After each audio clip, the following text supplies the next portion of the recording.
Bonjour tout le monde, ici Francis Paquin et bienvenue au Balado Box Le Compte de 8. Cette semaine à l'émission, Inoue remporte un classique instantané et Sanders et Aîné paraissent moins bien que deux influenceurs.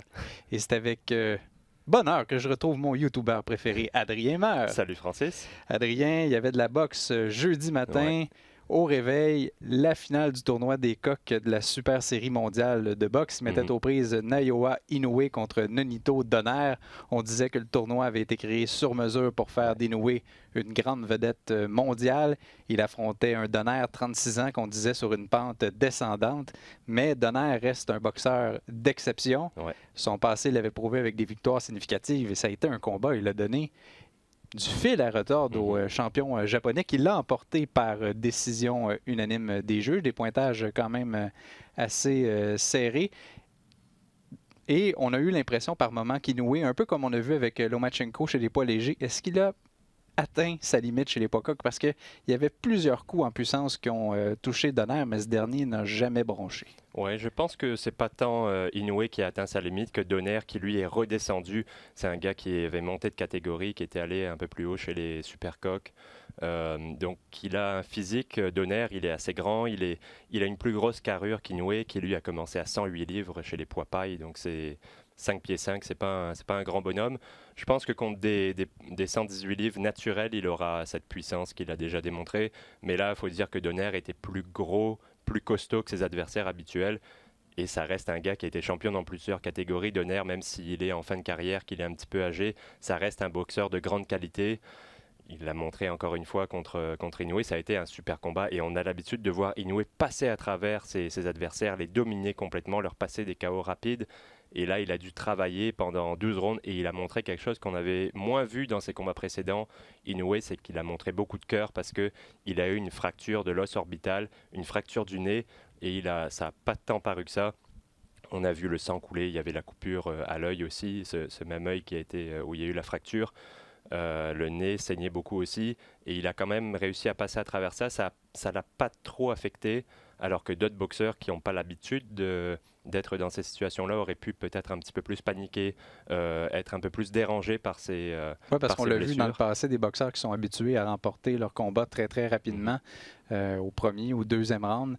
Peut-être manquer d'assurance, manquer de moyens, plus le combat s'étire. Et ça n'a pas été du tout le cas là, de Inoue. Non, et en face, il faut dire qu'il y avait des coups qui arrivaient. Le crochet gauche de Donaire, on vous en avait parlé la semaine dernière, c'est son arme principale. Et c'est cette arme-là qui a fait aussi beaucoup de dégâts, qui a fait mal à un moment donné à Inoue. C'était, je pense, au 8e ou au 9e round où Inoue était un peu ébranlé, mais il faut dire qu'il l'a envoyé au tapis, un coup au corps. Et je ne sais pas si vous avez vu la réaction de Donaire, il a carrément tourné le dos. Il y a certains arbitres qui auraient pu mettre fin au combat. Il a tourné le dos, il est allé un petit peu plus loin, se poser un genou au sol. Ça aurait pu se terminer là parce qu'il était bien affecté Donaire, mais lui aussi a montré du cœur, s'est relevé, a terminé ce combat-là. On avait tendance avant le combat à le compter pour battu. Ouais, à le pousser déjà de côté, à penser qu'il avait déjà perdu ce combat-là. Il nous a montré qu'il avait des qualités techniques et aussi des qualités mentales d'un vrai champion. Et ça a donné un très très bon combat. Et ça, à mon avis, ça augmente l'image d'Inoue. Parce que là, c'est c'est un nom un peu plus connu, pas forcément un plus gros nom, mais un nom plus connu que ses adversaires précédents. Donc ça permet à Inoue de se faire reconnaître un petit peu plus en Amérique du Nord parce que c'est un nom Donaire qui est reconnu ici par rapport à Payano par exemple ou à Rodriguez, oui un petit peu plus, mais c'était pas forcément des grandes vedettes alors que Donaire lui a été une grande vedette, l'est peut-être moins aujourd'hui, mais c'est un nom qui résonne chez les amateurs de boxe. Donc Inoue se fait encore plus connaître en Amérique du Nord pour ceux qui étaient moins au fait de ses exploits. Et maintenant qu'il a signé avec Top Rank. Ouais, d'ailleurs, c'est son annoncé qu'elle comptait de 2020.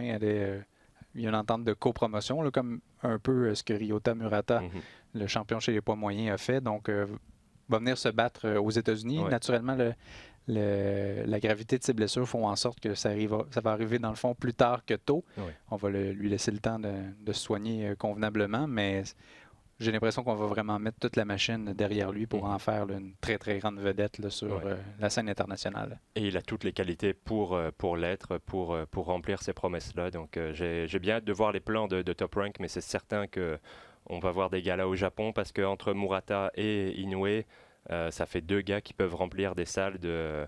Je ne sais pas combien de monde il y avait au Saitama. On disait plus ou moins 30 000. Là. Ouais, ce qui est quand même pas mal. Oui, vraiment beaucoup.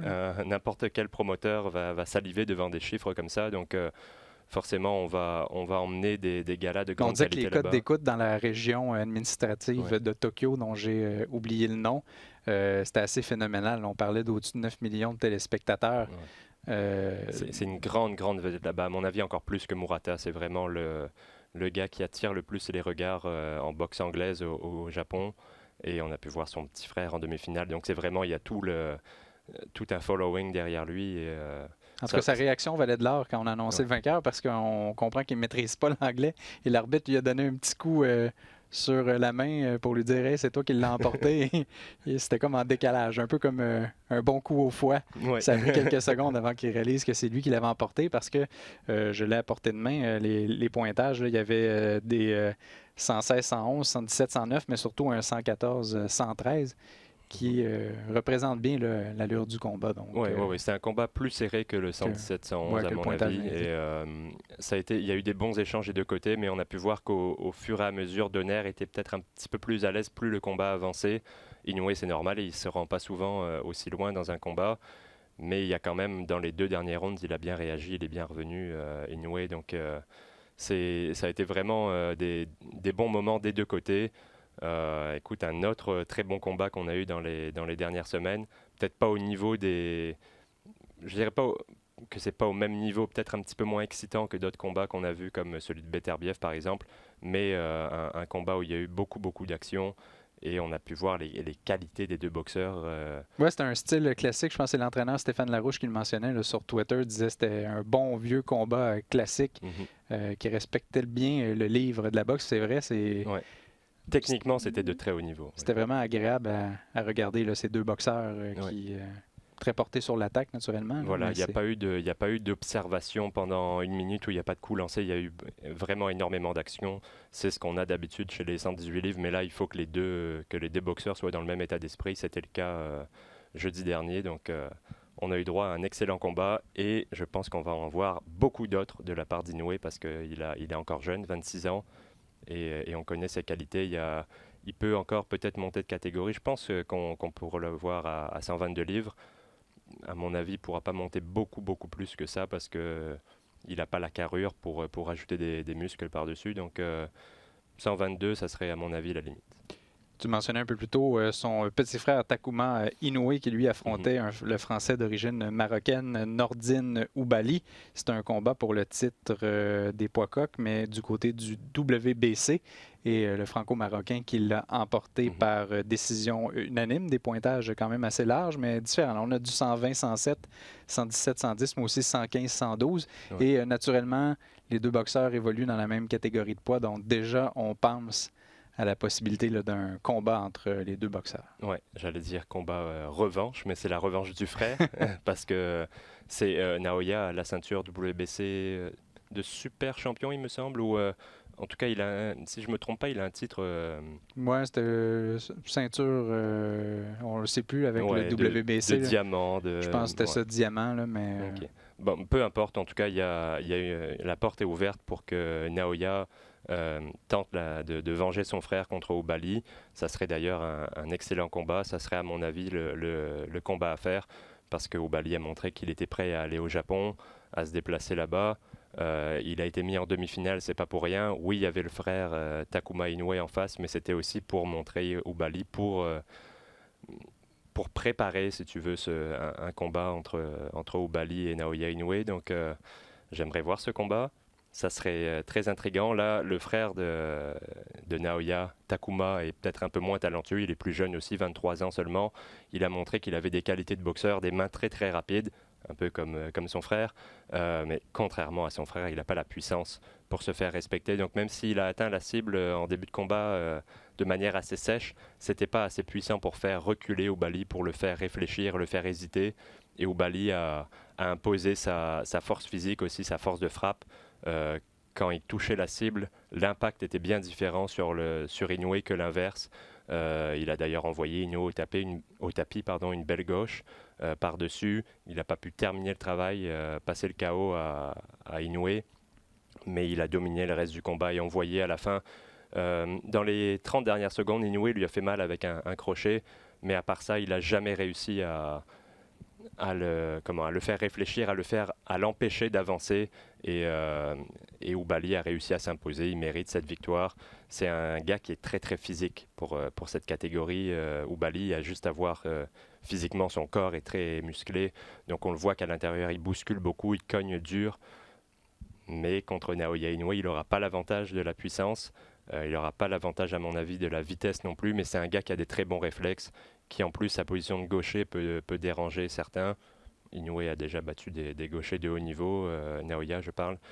Mais il a quand même ce petit quelque chose qui pourrait déranger Inoue, surtout au niveau physique, je pense. Au niveau technique aussi, c'est un bon technicien, Oubaali, qui a de l'expérience amateur. Donc ça serait un très très bon combat à mon avis. J'avais mentionné la semaine dernière que je ne prêterais pas attention au gala présenté par DAZN au Staples Center parce que, il y avait deux influenceurs qui se battaient en finale et les combats de Billy Joe Saunders et Devin Haney, les deux boxeurs étaient largement favoris des preneurs au livre. Donc, on se dit, on va prendre le petit samedi soir tranquille et regarder les faits saillants un peu plus tard. Et non, je me suis laissé prendre au jeu. J'ai décidé de regarder en direct les combats de Billy Joe Saunders et Devin Haney. J'aurais dû m'écouter parce que ça a été un spectacle assez terne. Dans le cas de Saunders, il a battu son adversaire Marcelo Esteban Coceres par knockout au 11e round. Ce qui est intéressant, c'est qu'il tirait de l'arrière sur une des cartes 96-94. Il menait sur les deux autres.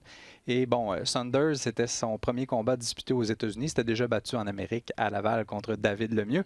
Et on a beaucoup fait référence à ce combat contre David Lemieux. Le nom de Lemieux a été prononcé à peu près 300 millions de fois dans l'avant-match. Et on disait, on vantait les qualités de Saunders en raison de ce combat où il avait dominé totalement. C'était une défense de son titre des poids moyens de la WBO. Et là, Saunders, a expliqué par après qu'il était malade, qu'il se sentait pas bien, mais n'a pas à faire de la boxe comme on le connaît, c'est-à-dire où il se déplace, où ses esquives en défense sont très soignées. Il ne se fait pas toucher. Là, il a décidé de se planter les deux pieds devant son adversaire et de frapper. Il a eu raison au final, en bout de ligne, a mis son adversaire KO. Sauf que ça n'a pas été une grande performance. Et rapidement, dans le combat, les spectateurs présents ont manifesté leur mécontentement. On entendait des huées. Ouais, ça a été une performance qui est sortie complètement flat. Mais c'est pas la première fois que je vois Saunders réagir comme ça. Je m'en souviens d'un combat contre Willie Monroe Jr. où il avait été très moyen aussi. Et c'est souvent... Saunders a tendance à se mettre un peu au niveau de l'adversaire, à offrir des performances de moindre qualité quand il n'a pas le spotlight sur lui, quand il n'est pas sous le feu des projecteurs. Et c'est un peu inquiétant parce que ça montre un manque de motivation peut-être de sa part. Ce n'était pas le Saunders qu'on connaissait. Il faut dire aussi que c'était un petit ring. Donc ça ne l'a pas aidé, alors que le combat dont on parlait à Laval contre David Lemieux, c'était un ring beaucoup plus grand. Qui correspond mieux à ses qualités de déplacement, etc. Mais il faisait face en Coceres à un boxeur qui avait fait toute sa carrière en Argentine. J'avais noté les fiches de ses deux derniers adversaires à Coceres. C'était 7 victoires, 5 défaites, 5 nuls et 18 victoires, 6 défaites. C'est un boxeur que Saunders devrait dominer facilement. Et Coceres a eu un bon plan de match qu'il a très bien appliqué, c'est de contrer le jab avec son direct du droit à chaque fois. Il a très bien utilisé ce contre avec sa main droite, mais malgré tout, c'est pas le genre de boxeur qui doit poser des problèmes à Saunders. Tu t'attends à ce que Saunders le domine relativement facilement et ça n'a pas été le cas. Et heureusement pour lui qu'il a réussi ce KO qui d'ailleurs de bonne qualité en fin de combat au 11e round. Ce deuxième knockdown avec l'uppercut de droite. Oh là là, ça c'est un... Ça vaut le coup d'aller le regarder, c'était un coup parfait. Il s'est penché vers sa droite pour lancer cet uppercut qui a atteint la cible pleine mâchoire. Mais avant ça, c'était une performance absolument pas inspirée de la part de Saunders qui a pas utilisé ses qualités, qui n'a pas fait son combat. On dirait que ça ne l'intéressait pas, qu'il ne voulait pas être là, qu'il voulait tout de suite rentrer au vestiaire où ou même être déjà à l'hôtel. Ça l'intéressait pas comme combat et ça s'est vraiment vu dans sa performance. Donc un vrai professionnel est censé offrir une performance de grande qualité, même quand l'adversaire n'est pas au niveau. Il est censé le traverser en 1 ou 2 rounds, le dominer complètement, pas avoir à attendre le 11e round pour lui passer le KO. C'est décevant de la part de Saunders, mais d'un autre côté, tu te dis, quand il offre des performances comme il a fait contre Lemieux, où il est dominant, où il démontre toutes ses qualités, eh ben, on ne cogne pas à sa porte pour venir se battre contre lui. On essaye de l'éviter un petit peu. Alors que s'il offre une performance comme ça, peut-être que Canelo pourrait dire finalement, Saunders, ça m'intéresse comme combat, il est prenable, il a montré des faiblesses, donc ça m'intéresse. C'est des fois quand tu parais plus vulnérable, ça t'ouvre des portes pour des combats plus intéressants, alors que si tu parais imbattable, eh ben, les boxeurs qui ont les ceintures vont essayer de t'éviter. D'ailleurs, il a mis ça clair dès le début, avant, pendant, après le combat. Il va affronter Canelo à sa prochaine sortie. D'ailleurs, je pensais Dearn a évoqué, là, il y a 5 noms de boxeurs qui sont dans la liste. Là, des boxeurs qui sont associés à la famille DAZN. Donc, on pense à Demetrius Andrade, Callum Smith, Dimitri Bivol, Golovkin et Saunders. Le nom de Lemieux ne s'y trouve pas, malheureusement. Mais voilà, c'est ça. On cherchait à gagner des fans aux États-Unis, ça n'a pas du tout fonctionné. Non, c'était pas mais c'est de sa faute à lui. C'est lui qui a offert Mais une performance. dans le passé, on l'a souvent vu comme ça. D'ailleurs, c'est ce qui avait incité un peu beaucoup de gens à penser que Lemieux avait ses chances contre Saunders, parce qu'on trouvait que quand il sort, c'était jamais vraiment convaincant, mais quand il est déterminé, il veut prouver à tout le monde qui sont dans le tort, ben, c'est là qu'il parvient à sortir ses meilleures performances. Mais on le voit, c'est le lot de beaucoup de boxeurs, dans le fond, de s'abaisser un peu au niveau de l'adversaire, malheureusement. C'est le signe des grands champions, même quand tu es face à un adversaire qui te fait pas rêver, eh ben, tu vas quand même offrir la performance qu'il faut, tu vas te préparer de manière adéquate. Là, j'ai l'impression que sa préparation était... il savait qu'il allait gagner, donc il n'a pas mis les bouchées doubles à l'entraînement. C'est pas particulièrement professionnel comme attitude, mais ça m'étonne pas trop de la part de Saunders. Et c'est vrai que quand j'avais vu son combat contre Monroe, je pensais que Lemieux avait ses chances contre lui, et finalement, ça s'est pas du tout passé comme ça. C'est le genre de boxeur qui va offrir des performances en dents de scie en fonction de l'adversaire. Mais par contre, s'il décroche un combat contre Canelo Alvarez, tu peux être sûr qu'il va arriver au meilleur de sa forme avec un bon plan de match, concentré, motivé comme jamais. C'est juste que quand c'est pas des gros noms en face, eh ben, il n'est pas capable de faire ça. Tu parlais de grands champions, je vais t'en nommer un, Vasily Lomachenko. On a beaucoup parlé de lui dans le reportage de DAZN parce qu'on nous disait, bon, Devin Haney qui est maintenant champion régulier, si on veut, des poids légers au WBC. Lomachenko qui a été promu champion franchise. D'ailleurs, Mauricio Suleiman a dit, c'est nous au WBC qui avions inventé les aspirants obligatoires et l'histoire nous a donné raison que c'était une bonne chose. Vous allez voir, ça va être la même chose avec les champions franchises. L'histoire va nous donner raison. J'ai hâte de voir comment, mais je reprends ces mots. Et bref, on nous disait que Devin Haney, c'était la prochaine grande vedette à surveiller, que Lomachenko l'évitait, qui en ferait une bouchée. À la lumière de son combat qu'il a remporté contre Alfredo Santiago, une victoire par décision unanime des juges, 3 cartes de 120-107. On a vu quand même certaines faiblesses chez Haney, notamment sa grande difficulté à composer avec un boxeur qui était plus grand que lui. En même temps, certains vont pas arguer que Santiago est ce genre de boxeur. Il y a une comparaison qui a été faite, je ne sais pas si tu seras d'accord avec, je pense c'est Isaac Chilemba en disant c'est impossible de bien paraître contre un boxeur de cette trempe, mais ça nous rappelle la dure réalité. On dit souvent dans le sport professionnel, il faut user de patience avec les jeunes boxeurs. Haney, c'est quoi, 20, 21 ans?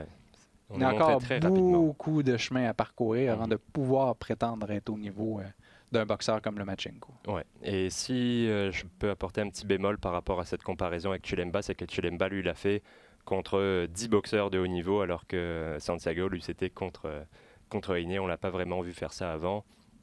Donc, c'est un petit peu le même principe qu'avec Saunders. Je pense que le niveau motivation, c'était pas un nom particulièrement connu. Il attend ce combat contre Lomachenko, il rêve à Lomachenko et il veut griller les étapes, il oublie de monter les marches une par une. On n'a pas vu le même Devin Haney qu'on avait vu dans le passé contre Santiago, il a eu un peu plus de mal. Tu l'as dit, avec le jab de son adversaire qui était plus grand, plus long que lui. Donc il a eu un peu de mal avec ça. Ça sera moins le cas contre Lomachenko s'il se bat contre lui parce que Lomachenko n'a pas la carrure de Santiago. Mais on a vu des failles dans son jeu à Heine. J'espère pour lui que c'était des failles uniquement mentales, une question de motivation, de préparation dans ce combat-là et que c'était pas quelque chose de chronique qui pourrait revenir dans le futur. Il a quand même montré qu'il avait la vitesse des mains, qu'il avait aussi une bonne puissance, mais il a été beaucoup moins impressionnant que par le passé, où dans ses combats précédents, j'ai l'impression qu'il voulait prouver un point, qu'il voulait mettre un point d'exclamation pour se faire connaître, pour qu'on parle de lui. Et maintenant qu'on parle de lui, eh ben, il oublie de faire le travail et il se concentre sur les possibilités de ce combat contre Lomachenko. Je pense qu'il n'est pas encore prêt pour Lomachenko. Ça tardera pas parce que c'est un gars qui a beaucoup de qualité, beaucoup de talent. Mais peut-être que c'est une question de motivation comme Billy Joe Saunders dans ce cas-là. Mais tu peux pas faire ça quand tu es à la porte d'un combat contre le numéro 1 livre pour livre. Tu peux pas te permettre d'avoir une performance en deçà des attentes comme ça. Il faut que tu offres la performance qu'on attend de toi pour pouvoir décrocher ce combat. C'est la condition. La condition, elle a été moyennement remplie par Heine. Mais ça reste que c'est un jeune boxeur qui a beaucoup de qualité. Mais à la vue de ce combat-là, je pense qu'il n'est pas encore prêt pour Lomachenko. On voit à quel point, hein, des fois, on tient ça pour acquis. On a juste à devenir champion du monde et les amateurs vont venir s'intéresser à nos combats. Mais d'être capable de créer si tu me permets l'anglicisme, un following autour de ses prestations, c'est quelque chose qui est quand même assez compliqué. On l'a vu notamment avec un Gennady Golovkin. Ça a pris du temps avant que ça se mette en marche. Mais un coup que ça a été parti, il est en mesure de livrer la marchandise, d'offrir de solides performances quand les caméras d'HBO ont commencé à s'intéresser à ces combats. Mais c'est un travail de longue haleine. Puis justement, il ne faut pas prendre de demi-mesure parce je vois présentement pas l'intérêt de Top Rank d'aller envoyer un boxeur comme Lomachenko, à moins que DAZN soit vraiment en difficulté et cherche à tout prix là, à ajouter quelque chose. Mais on s'entend, Bob Arum ne va jamais accepter qu'un combat Lomachenko contre Heine soit présenté sur la plateforme DAZN. Ça n'a absolument aucun sens. C'est aussi une question pour faire parler de son boxeur. Il y a ça aussi, on veut servir des autres pour... Comme à l'époque, tout le monde nommait Mayweather parce que même s'ils n'étaient pas sur les mêmes plateformes, ils le nommaient pour faire parler d'eux. C'est un petit peu la même chose avec Lomachenko, mais on voit qu'on essaye de monter, ce que tu disais, d'y aller étape par étape. On essaye de monter les jeunes très vite aujourd'hui. Quand on parle des adversaires de Lomachenko, on parle de Heine, on parle aussi de Teofimo Lopez. C'est deux gars qui sont en début vingtaine, qui n'ont pas encore l'expérience pour affronter un gars comme Lomachenko. Lopez a affronté Richard Comey au mois de décembre et je pense que ça fait longtemps que tu le mentionnes que c'est pas gagné d'avance là, pour le jeune Lopez. J'aurais même Comey favori dans ce combat-là avec sa longueur, sa force de frappe. Je ne suis pas certain que Teofimo Lopez soit capable de gérer la distance contre un gars qui a une meilleure allonge que lui. Il avait eu du mal contre le Finlandais Eddie Statli. Là, Comey, c'est un autre niveau et c'est surtout un gars qui frappe beaucoup plus fort. Je ne suis pas certain que ça soit gagné d'avance pour Lopez, mais c'est vrai que ça avance très vite pour ces gars-là. Et quand on voit ceux qui ont dérangé Lomachenko, c'est des gars avec beaucoup d'expérience. On parle souvent de Salido, c'était en début de carrière pour Lomachenko, mais récemment, Campbell, oui, il y a la différence de carrure, mais c'est aussi un gars qui a engrangé beaucoup d'expérience, autant amateur que chez les pros, avant d'arriver dans ce combat contre Lomachenko. Il n'est pas arrivé à son 15e combat contre Lomachenko. Il s'est battu avant contre Linares, il a fait des combats contre des boxeurs de très haut niveau avant d'affronter Lomachenko et c'est pour ça qu'il était prêt et c'est pour ça qu'il a posé des problèmes à Lomachenko. Pour la petite histoire, ça t'intéresse? KSI l'a emporté sur Logan Paul par décision partagée. J'ai pas regardé le combat, je suis pas allé jusque-là, mais j'ai lu quelques textes à ce sujet-là et tous les gens qui étaient présents au Staples Center ont été ravis du spectacle. Chaudement disputé, il y a eu un peu de controverse avec l'arbitre. Est-ce qu'on va avoir une prise 3? Peut-être, j'ai pas vu le combat. Fort probablement. Et tu viens de m'apprendre le résultat. Donc, Parce qu'au même moment, du côté de Top Rank, il y avait également une soirée qui était présentée à Fresno, là, dans le stade de baseball, de l'équipe qui évoluait dans le 3A. Je pense que tout récemment, je n'ai pas trop fait de l'actualité de la Ligue du Pacifique.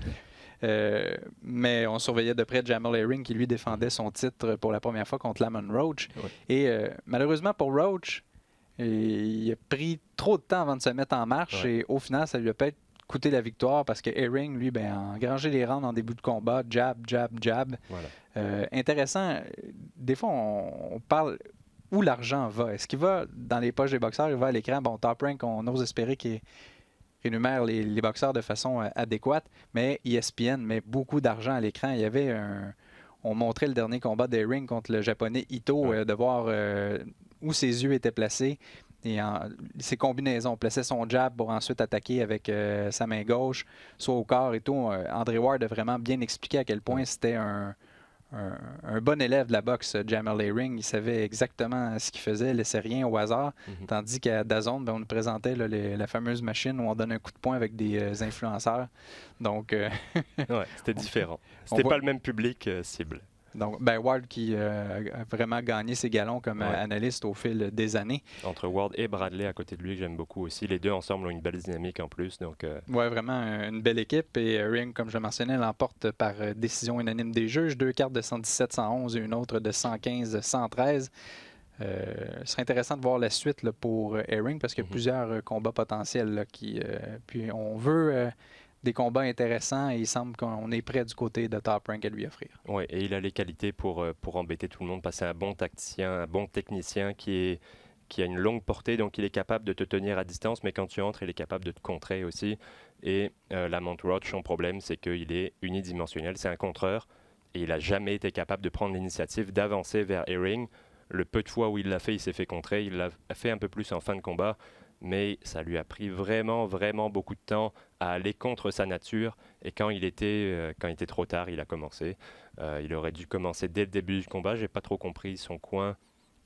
Tu fais face à un boxeur qui a une plus longue allonge que toi, qui a une plus longue portée, qui va attendre que tu arrives, qui va te tenir à distance avec le jab. Il faut forcément que tu réduises la distance à un moment donné pour laisser partir tes mains. Et Roach, ça lui a pris 5, 6, 7, 8 rounds avant de le faire. Il a pris beaucoup de temps avant de démarrer et c'est ça qui lui a coûté la victoire. Il n'a pas été capable d'aller contre sa nature qui est, comme c'est un contreur, il va attendre des adversaires. Ses meilleures performances, il va les donner contre des adversaires qui avancent sur lui, qui sont agressifs. Il va utiliser leur agressivité pour les contrer. Alors que là, si c'est un gars qui attend, il n'est pas capable d'aller dans l'autre sens. Il sait boxer seulement en attendant. Il ne sait pas boxer en avançant, en prenant l'initiative. Et il a laissé l'initiative à Herring pendant les 6 premiers rounds. Herring a mis tous ces rounds-là en banque et après il suffisait d'arriver à la fin du combat pour pouvoir l'emporter par décision. Donc j'étais un petit peu déçu par Roach, qui a des qualités mais qui n'a pas une boxe complète, qui est vraiment dans un domaine, le contre. Il va être efficace là-dedans, mais si tu le sors de ce domaine-là, il va plus être au niveau par rapport à ce que pouvait faire Herring. Donc un petit peu décevant de sa part. Herring a fait le boulot, il a fait ce qu'il fallait pour l'emporter. Et c'est un gars qui a un style compliqué à gérer parce qu'il a une bonne technique, il est intelligent, il ne prend pas de risques inconsidérés. Il faut le bousculer si tu veux gagner. Et ça, avec sa carrure, c'est pas fait d'avance. Je surveillais également de près Kubrat Pulev, qui est lui premier aspirant au titre des poids lourds de l'IBF, mettait un peu sa position en jeu contre un adversaire de moindre renommée. Il faut bien se battre. Et ça s'est terminé par décision unanime, a remporté la quasi-totalité des rounds. Même à un certain moment, on a senti qu'il pouvait arrêter son adversaire. Ça ne s'est pas produit. Pas une grande performance, mais... Non, il a fait le boulot, il a fait ce qu'il y avait à faire. Comme on dit, gagne aujourd'hui, paraît bien demain. Mais il fallait... Lui, c'est un retour après quelques mois quand même. Ça fait un petit moment qu'il ne s'était pas battu. Et pas une grande performance, mais là encore, ce n'était pas un adversaire non plus pour qu'il ait la motivation à 100%. Donc, il aurait peut-être pu lui passer le KO, mais Pulev n'a jamais été un gars trop agressif qui essaye à tout prix de terminer l'adversaire quand il lui fait mal. C'est plus un gars qui va engranger les rounds et boxer de manière plus tactique, si tu veux. Donc ça ne m'étonne pas qu'il ne se soit pas jeté sur l'adversaire. Ça aurait été un peu mieux pour vendre son prochain combat, si tu veux, mais c'est pas dans son caractère. Et des nouvelles du médaillé d'or des Jeux de Rio, Ramirez, qui avait battu Shakur Stevenson pour remporter l'or, avait subi la défaite à son premier combat chez les professionnels. Très et là, enfin, a pu mettre une première victoire à sa fiche. Ouais, c'était contre Fernando Ibarra. C'est un boxeur qui avait 2 victoires, 1 défaite. Ibarra qui n'a pas les qualités, qui n'a pas le talent de Ramirez, mais le double champion olympique, il fallait qui se remette sur la traque de la victoire. Perdre son premier combat pro quand tu es un double champion olympique, c'est du jamais vu. Ça avait été un 4 rounds il avait perdu une décision, il était allé au tapis, il me semble. Donc ça avait été une performance très décevante de sa part. Il n'avait pas montré les qualités qu'il avait montrées chez les amateurs. Là, on l'a senti un petit peu tendu en début de combat, mais plus le combat avançait, plus il était à l'aise. Et à la fin, on a vu vraiment toutes ses qualités. Il a tendance à se battre avec les mains très basses, ce qui lui a coûté dans le premier combat. Mais il a une bonne défense, il est très actif, il avance. Il a du mal à couper le ring, par contre, il a encore des choses à travailler, mais on a pu voir toutes ses qualités, autant défensives qu'offensives. Quand il laisse partir ses mains, c'est beau. On voit qu'il a tout pour réussir chez les pros. Maintenant, il faut juste faire la transition. C'est une question de quelques années. On l'a vu chez d'autres boxeurs. C'est pas évident à faire parce que c'est pas la même manière de noter un combat. C'est pas les mêmes choses sur lesquelles on va mettre l'accent. Chez les amateurs, ça va être plus sur la vitesse, la précision, le volume, alors que chez les pros, la puissance a beaucoup plus d'importance et c'est pas la même manière de frapper. C'est pas la même manière de mettre ses pieds. On entendait Sergio Mora dans ce combat-là qui était l'analyste, qui expliquait que Robeisy Ramirez gardait sa base très très large, les pieds très écartés, et que tu peux pas mettre beaucoup de puissance dans tes coups comme ça. Ça t'aide à peut-être à te déplacer un petit peu plus, mais c'est un style plus amateur. Et plus le combat avançait, plus on voyait qu'il resserrait sa base et que ses coups faisaient porter de plus en plus. Et il a fini par passer le KO au dernier round à Ibarra avec des coups au corps. Et c'est parce que justement il avait ses pieds plus rapprochés, donc un meilleur transfert de poids parce que tu peux plus faire une meilleure rotation quand tes pieds sont plus rapprochés. Donc on voit qu'au fur et à mesure de ce combat-là, on a vu une évolution juste en 6 rounds chez Ramirez. C'est uniquement une question mentale. Il avait un petit peu peur, on va dire. Il a perdu son premier combat pro. Donc là, il était hésitant et la confiance est revenue très très vite. Et je pense qu'on va voir un Ramirez dominant dans ses prochains combats. Bon, on va prendre le temps de son côté parce que comme il y a déjà une défaite, on veut pas rusher les choses, on veut pas aller trop vite. On va prendre le temps de le développer correctement. Il est encore jeune, 25 ou 26 ans. Donc ça va pas être comme Lomachenko qui va avoir des combats de championnat du monde après 2, 3, 4 combats. On va attendre un petit peu dans son cas. On va le développer pour qu'il ait un style plus pro. Et je pense que ça va donner des bonnes choses dans le cadre du Cubain. Quelques galas à surveiller cette fin de semaine dans le monde de la boxe. Bon, c'est rien comparable à ce qui nous attend la fin de semaine prochaine, notamment Deontay Wilder dans un événement à la télévision à la carte contre Luis Ortiz, la revanche. Le gala au centre Vidéotron qui met en vedette Marie-Ève Dicker. Je pense qu'en Grande-Bretagne aussi, il y a quelque chose d'important sur DAZN. J'ai oublié vite fait. Il n'y a pas Callum Smith? Oui, Callum Smith qui se bat. Donc, ça a beaucoup d'action, un peu pour tous les goûts. Ça commence jeudi soir 22h sur ringtv.com et la page Facebook de Golden Boy Fight Night. Carlos Morales qui affronte Mercito Gesta. Morales, lui, c'est une série de 2 victoires. C'est incliné contre Ryan Garcia. C'est Garcia c'est son combat le plus compliqué en carrière. Ça a été contre Carlos Morales. C'était une décision majoritaire pour Garcia qu'on a vu qui a remporté son combat au premier round en sous-carte en demi-finale de Canelo Kovalev. Bon, il a perdu contre Garcia et René Alvarado. Et il dit, c'est intéressant, il se sent à la croisée des chemins. Et là, je le cite, « Si je ne remporte pas ce combat, ma carrière s'en ira dans les toilettes. » Gesta, lui, il est moins fataliste. Je dirais même qu'il est romantique. Pour lui, ce n'est pas une question de victoire ou de défaite. Il se bat par amour du sport. Et voilà, c'est ce qu'on veut entendre. 2 visions complètement opposées de la chose. Sinon, espoir invaincu, Travel Mazian, 12 victoires par knockout en 15 combats, qui affronte un boxeur du nom de Diego Cruz qui lui a jamais été arrêté. Donc ça va donner une petite idée de son potentiel. Bon candidat pour une première. Vendredi sur ESPN+, directement de l'Australie, Andrew Maloney se bat pour le titre intérimaire des Supermouches de la WBA et son frère jumeau Jason, lui, défend un titre mineur des poids coqs. C'est un événement qui est présenté au Margaret Court Arena de Melbourne. Ça fait partie du grand complexe de tennis où sont présentés les internationaux d'Australie. C'est dans le fond le 3e court en importance, je pense 7000 personnes. Et là, les frères Maloney se battent. D'ailleurs, on signe une entente avec Top Rank ESPN pour les voir, mais c'est pas la finale. La finale, et ça traduit bien ce qui se produit dans le monde de la boxe, c'est Paul Gallen contre Barry Hall. Mais vu que tu connais tout, tu dois connaître ces noms-là. Malheureusement, non. Je suis Il y a un désolé de te décevoir. OK. Il y a un joueur de rugby qui D'accord. compte déjà 9 combats chez les professionnels contre un joueur de football australien. Et pour te donner une idée, je fais tout le temps le tour des journaux sur Internet pour voir les combats à venir, chercher des informations qui peuvent être pertinentes. Et c'est de loin le combat Gallen contre Hall, celui qui génère le plus d'articles sur Google Actualité. Des informations en veux-tu, en v'là. Et là, Gallen, comme je le disais, a déjà 9 combats à sa fiche. Et là, il crie au complot parce qu'il dit que tout a été organisé pour son adversaire Barry Hall. Des rounds de 2 minutes. On cherche à le déstabiliser et tout. Bref, ça fait... C'est rendu du spectacle. C'est quand même triste que ça soit la finale. Que ça soit sur la carte, ça me dérange pas tant que ça. Que ça soit la finale comme les 2 YouTubers. Là, D'ailleurs, je lisais Kevin Aiole dans une chronique sur Yahoo Sports qui expliquait, bon, oui, on peut se moquer là, du combat entre KSI et Logan Paul, mais la boxe a un problème plus profond. Il va falloir qu'on commence à chercher des solutions. Parce que je regardais c'est quoi l'UFC en fin de semaine, un événement qui était présenté en Russie. On a été capable, vraiment, l'entreprise là, de créer un marché global dans toutes les régions de la planète. Chaque fois, ça suscite énormément d'intérêt là, qu'on se déplace soit en Australie, en Russie, au Brésil ou encore aux États-Unis. Et là, on voit, c'est quoi, c'est Junior Chavez là, qui a fermé la porte au nez de l'antidopage. Et bon, finalement, le combat va avoir lieu, n'aura pas lieu au Nevada, mais en Arizona. Et on a comme un gros problème de crédibilité à la boxe et on se dit que c'est pas grave, mais en même temps...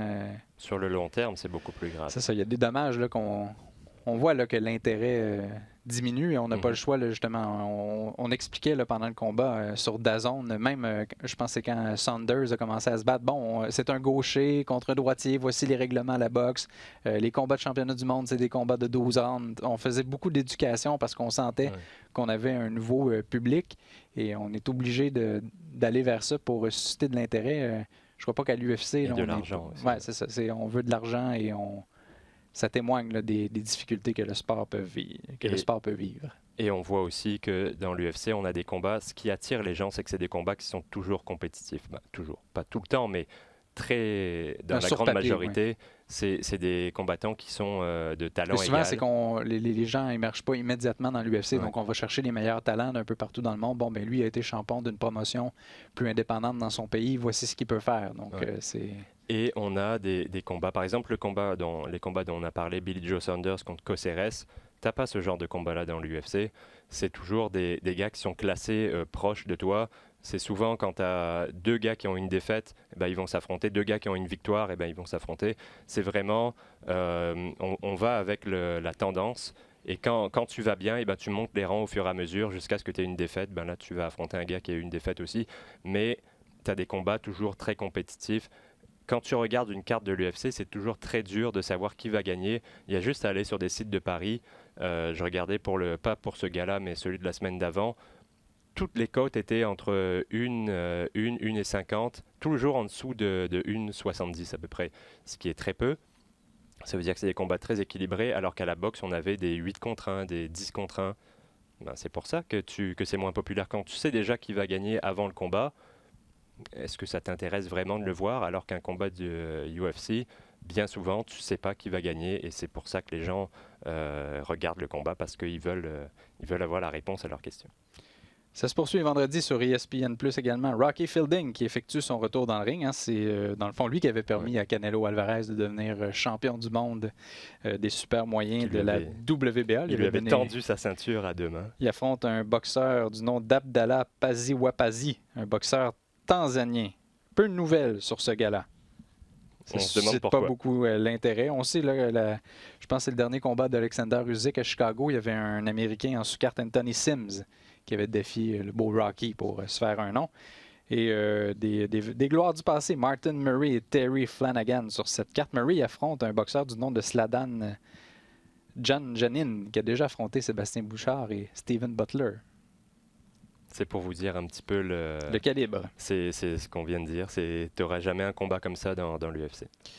Vendredi 22h sur l'UFC Fight Pass, Junior Fa qui affronte Devin Vargas.